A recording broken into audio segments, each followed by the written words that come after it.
All right, folks, it's time for another crypto astrology update. So in this video, we are going to look at the archetypal cosmology for the coming weeks and months, the astrological patterns applied to the crypto markets in order to have an idea of what's coming up.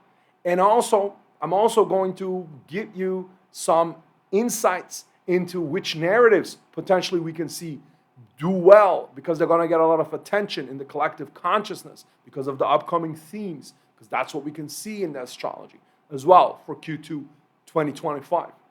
And then I will also share with you some insights and some downloads on mindset, namely on how to handle fear and greed. Because so much of how we perform on a market is not so much about whether we time things right or we have the right analysis or we follow the right analysts, but rather it's so much more about how you deal psychologically, spiritually with that emotional roller coaster that you're subjected to when you're in the markets. So I'm going to give you some insights on that as well in this video. Let's go.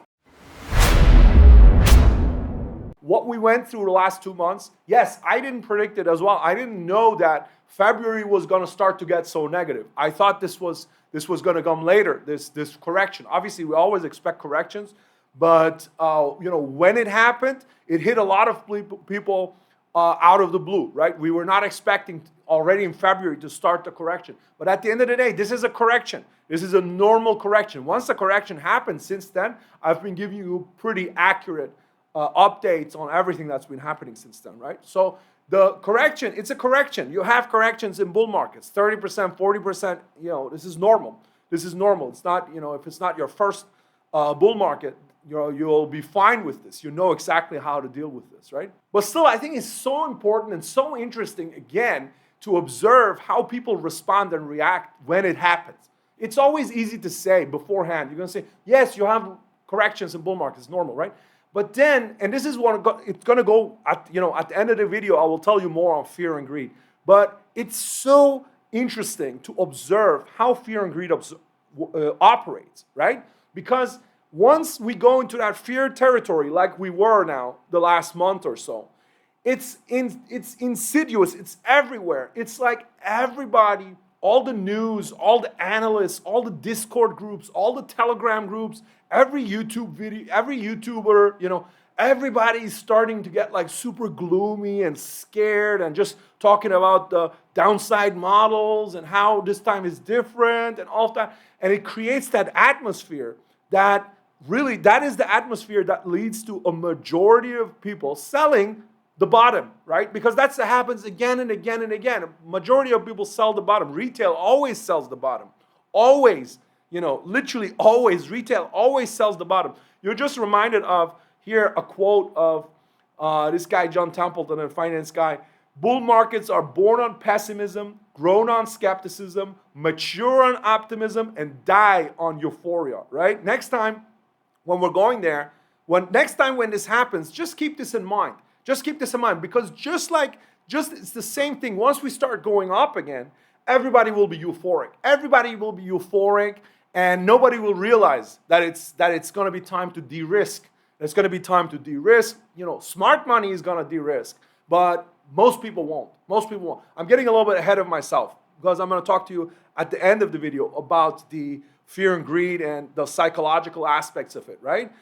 Just also make sure to like and subscribe to this channel. If you haven't done so yet, you can find below the links for consultations as well. Okay, so let's go. I'm going to show you the charts as well for Q2, and we're going to look at the narratives that are coming up, right? Which is what I said we're going to do. So when we look at the charts for the coming time, we see, well, first of all, we have some positive aspects, right? We have all this time now already. We have the Uranus, which is the planet of innovation and of crypto. It rules crypto and Bitcoin. It's in a sextile with Saturn, so we should be expecting implementations, right? Gradual but really effective implementations and adoption of technology, specifically of crypto in this time, right? And then we're also moving away from Algol, as Algol is here on 25, 26 of Taurus, and we're moving away. In May, this is the final hit that we're having, and we're moving away from this malicious and malevolent planet, which is basically stands for all of the manipulation that you've been seeing, right? Uranus was with algol, and we had tons of manipulation, insane levels of manipulation, really the highest that we have ever had on crypto markets, right? Apart from the FTX and so on, but really this was like all the big players, not just the big players, so many rug pulls. This was like a horrible, insane amount of manipulation on the markets, right? And that's going to subside.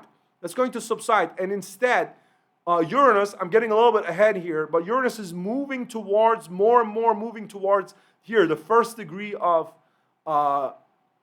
Gemini, where we have a very, very auspicious star, Alcyon, right? And it's going to be in conjunction the summer, all of summer. So this is why my base case remains always the same. I'm telling you, this summer, I've been saying this for a year now, right? Over a year, my base case is that this summer, we're going to have an insane boost for crypto, right? The best possible time. You have the talent triangle there as well that I've showed you and I've talked about many times. This very, very insane talent triangle, which is very, very special. It never happens. It's like super rare. You need to wait hundreds of years for this to happen, right? This is basically the consciousness upgrade of humanity, where new technologies are going to play an important role in it as well, right? And this is happening this summer at the height of the bull run. So summer is going to be insane. But again, we don't want to get ahead too much. I want to tell you about Q2. So May and June, right? May and June. So May and June, what can we expect? What can we expect? Well, we have here, let me get back to the chart. We have a couple of good things coming. First of all, the sun in May, sun moves together with Uranus, which is very good, okay? This is good for innovation and focus and attention going to crypto. A lot of news coverage. So I'm expecting a lot of positive news here in the first week of May, right, for crypto. And also, all of this heavy stuff is over. Everything is moving out of the, Venus is moving out of the conjunction with Saturn. All of this heavy stuff is over. So you're going to get, in the first week of May, I'm counting on a lot of positive news coming through for the crypto market, right? And then obviously we have all of the cycles as well, all the technicals. M2 is flowing, is going up. The global liquidity is flowing into the market as well. But you always still need some triggers. And the triggers, they'll be found, news triggers. There will be some positive news coming through. There'll be a lot of positive news coming through, specifically in this week, right? For crypto, this week of May, here in this second and third week of May. And then you have Mercury coming here as well. And throughout all of this time, so this for me, it looks like a big boost, right, for crypto. A big move upward. And which narrative specifically? Well, we're still in Taurus. All of this energy is in Taurus here. So you're seeing here, you have the Sun and Mercury and Uranus. They're all still in Taurus in May, for the best part of May. So the narratives that fit with the Taurus signature, they're everything to do with material things, right? Material things is Taurus. So therefore, that's going to be DePin, that's going to be RWA, real world assets, still real world assets, right?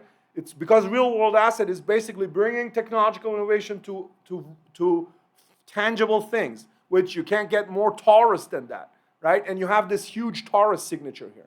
AI is always going to be a thing because AI is ruled by Uranus. Uranus gets the attention, AI goes up too, right? Even though Taurus is not specifically AI, but Uranus itself is AI, right? So AI is still going to be a thing.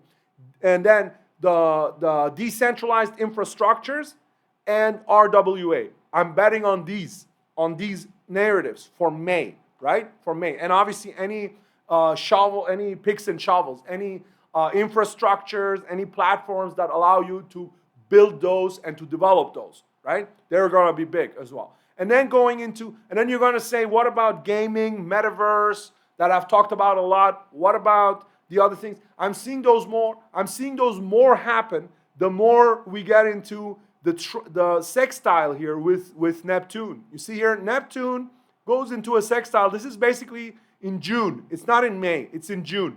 Starting in June and then going into summer, all of summer, obviously, right? And then you have here, throughout this time, so let's say in June, let's go to June. So in June, we're starting to get that, right? We're starting to get the early signs of this sextile. And you still have here Neptune with Saturn, right? Neptune with Saturn. So this is the death of ideals and ideas that are not meant to survive. Meme coins, right? We talked about meme coins. Meme coins, some meme coins will make a comeback, but only the ones that have a strong community, only the ones that have believers. I told you many times as well on this channel, Neptune is going to Aries, and with Saturn, it's going to be like fighting for your ideals, fighting for what you believe. That's going to be the big energy of this summer, right? So if you have meme coins that people believe in, that really believe in, right? It's about, like, if it's about, for instance, characters or personalities that stand for something that galvanize public attention and collective kind of activism, right? Or some kind of ideals, those will do well. But if it's just about those random meme coins that don't stand for anything, that don't have a real community, I don't think they'll do very well. I think they'll crash, right? They're all going to crash. They're all going to crash out. They're not going to come back. A lot of them are going to stay where they are. They're not going to come back. Do not think that every single meme coin that you had that was like 20x or 10x from where you are now before, that it's going to come back to where it was. It won't. Most of them will not come back, right? Very clear, will not come back. And the archetypal signature is super clear for that as well, right? So, okay, so we set the main narratives for May and June, and some of the meme coins as well, okay? And then going into the next part, now this is actually going into Q3 already, going into actual summer, right? But maybe you want to already prepare by researching this, because going into summer, Metaverse and gaming, and also, especially when Uranus comes into Gemini in summer, it's going to be on the first degree of, it's going to be about battling and fighting against modes established knowledge and fighting for the revolutionizing knowledge and because this is Gemini, Uranus in Gemini. And revolutionizing knowledge, what better way than DeSci, right? DeSci, decentralized science. Decentralized science, I think, is going to explode in summer, right? This is where I'm doing my bets. Decentralized science, I think, is going to absolutely explode in summer, not before. It still needs some time, right? In summer, once you have Uranus going to Gemini. So those are the narratives that I'm seeing, again, for May and June. And for May and June, if things, again, if we don't have a huge flash crash, we might have a flash crash in the next week, basically, before going to May, right? But after that, the global liquidity is flowing into the market. The conditions look good. The astrology looks very good, looks much more positive going forward, looks much more forward looking. So everything points toward May and June, everything going up to the next leg of the bull market. And then you want to be in the right narratives, right? You want to make sure that you're in the right narratives. But obviously, nothing I say here is financial advice. Everything is for your own educational and entertainment purposes, right? Guys, a quick notice, we just launched the Ultrasapien Ascension Report, which is a completely revolutionary PDF report that is based on your astrology and your numerology with your unique combo of your name and your birth details, and it gives you a mind-blowing insight. Everybody who's seen it so far has been absolutely blown away by the level of accuracy and the detail that it gives you in decoding your cosmic blueprint. And this is not like readings that you may see online anywhere else, because every single word in the Ascension Report is tailor-made for you, and it's based on our proprietary database. This is not your, run-of-the-mill general stuff that you get in the astrology apps and so on and so forth. And for now, just for a short time, I'm giving an initial special offer for the YouTube fam, like a loyalty bonus of 50% discount on the Ascension Report. It's usually $77. That's what it retails at, but you're gonna get it at $38.50 if you go on ultrasapien.network and you apply the coupon code YouTube50. So best thing to do, accelerate your ascension, get the Ascension Report. Now, the last thing I want to share with you is about mental and spiritual preparations for these phases, because everything that we're doing in this market is so much about our responses as a in your mind, as a psychological, as a psychic being, as a soul, as a spirit, right? We are spiritual beings having a material experience in reality. Our consciousness is primary. Everything you're doing goes so much back to your consciousness, how you respond to all of this. And it's really interesting. One subscriber, I don't know, he wrote to me, he wrote a comment, and he said that, I love everything you're doing, but I don't like these market videos that you're doing because these are demonic entities that you're talking about. These cryptos and all of these, these are all demonic entities, he said. And you know what? I wrote to him and I said, there's some truth to what you're saying. You're actually right. You're actually right. Why? Because just think about it. Markets are controlled by what? Markets are controlled by fear and greed. Fear and greed, right? What is fear and greed? Fear and greed are mechanisms that demonic entities use to control people.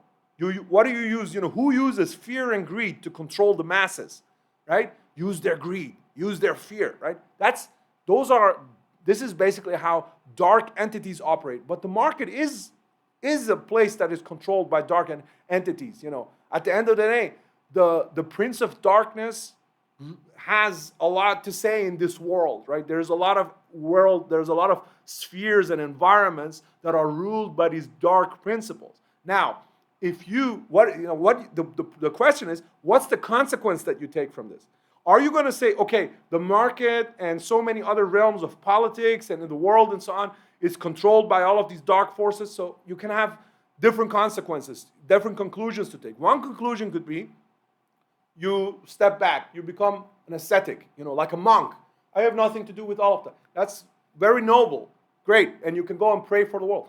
Or you can say, you know what, I go there and I will maneuver this place where there is darkness and there are dark energies, but I will not allow it to affect me. I will not allow it to compromise me. I will not allow it to seep into me, but I will still maneuver it because I still have to do things in the world. I still have to maneuver the world. I still have to master things in the world. I still have to create things and build things. I still have to play the markets, but I will not allow the energy in that sphere to change me, to get inside me, to make me, to compromise my integrity.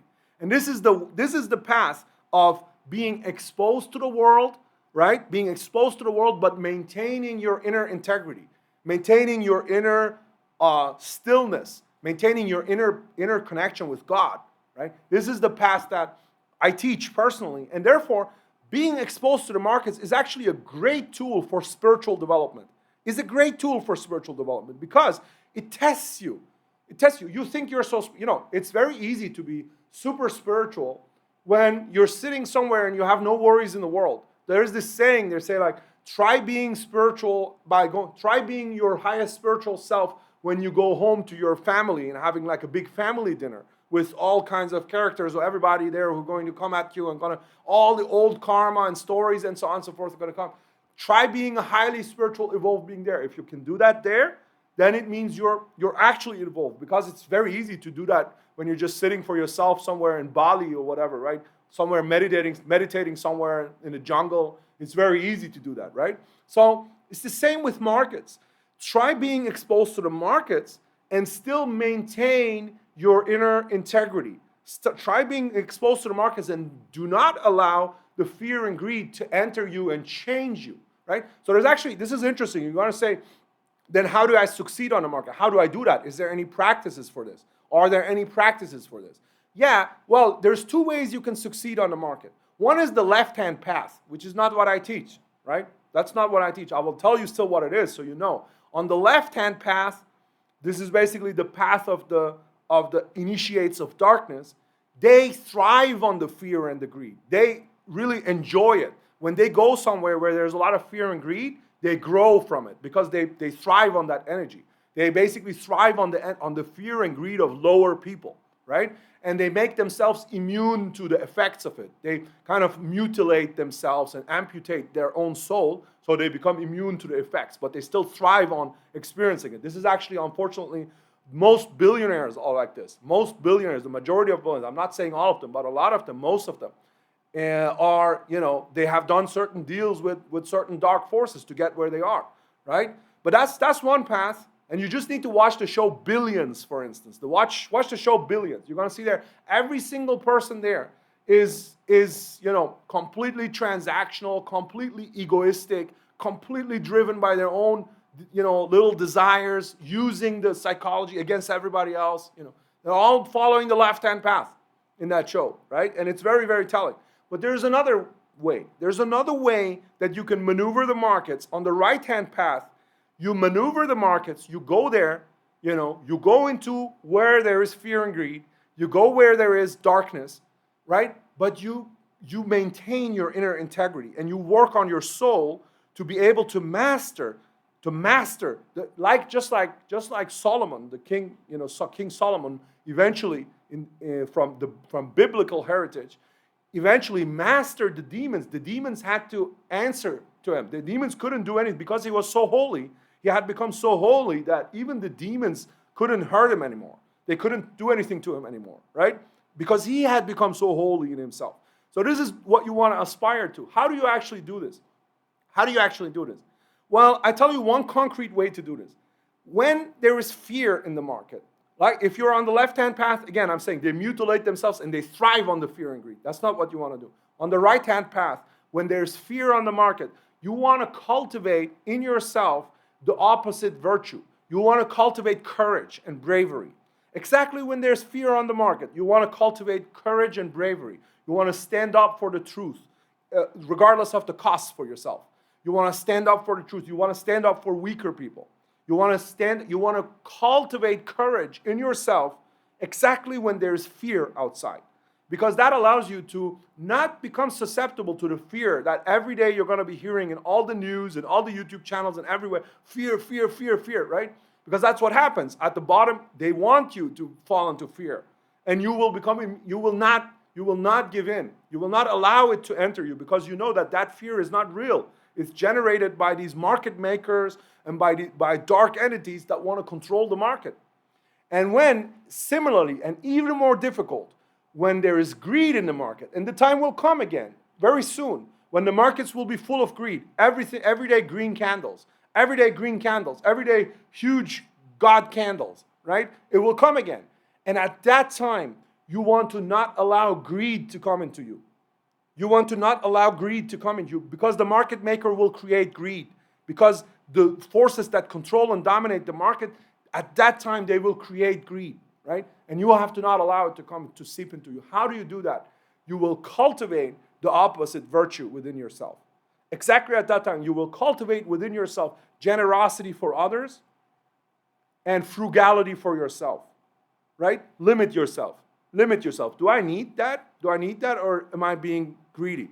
Do I need that? No. Or can I limit myself more? Can I be more limited? Can I be more austere? Can I be more sticking with what I really need, right? And generosity for others. Can I help this person? Can I help that person, right? Cultivate those traits, generosity for others and frugality for yourself. Exactly when the market is greedy. Exactly when it's high peak greed.